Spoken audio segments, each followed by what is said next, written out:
back to the Compliance Kitchen. I feel like this week all the episodes I'm putting together are OFAC or DOJ enforcement actions. So here comes another one.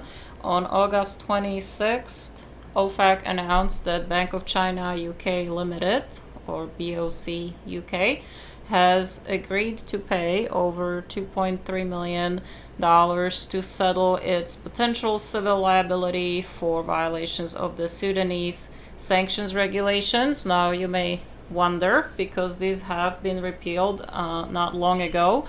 However, these sanctions were still in place when these alleged violations took place. So, looking at it in more detail, the enforcement release tells us that Sudan Sanctions Program at the time prohibited the exportation, whether directly or indirectly, to Sudan of any goods, technology, or services from the U.S. And between September 2014 and February 2016, the bank, again, Bank of China UK Limited, or BOC UK, to shorten it a little bit, exported financial services from the U.S. By processing commercial transactions that totaled over, let me see, I'm looking at it right, over $40 million through the U.S. financial system on behalf of parties in Sudan. So according to the press release, when a Sudanese customer requested to process a payment, the bank conducted a look-back review to identify potential Sudan-related transactions.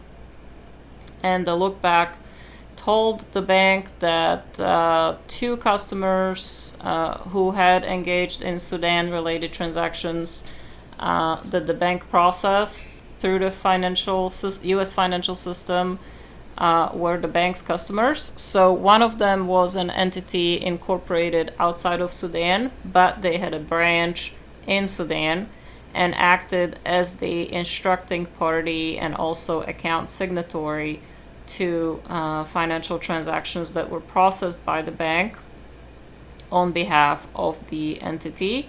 And the second customer was a Sudanese subsidiary of an entity also incorporated outside of Sudan, but the due diligence information that was provided by the subsidiary to the bank identified the sub as being registered in Sudan. So either case, there was definite Sudanese connection, if you will, and the bank's internal database did not include reference to Sudan in the name or address field of either customer. So since there was no visible reference to Sudan, the SWIFT messages processed for these two customers by the bank through U.S. banking system also did not reveal the Sudanese connection.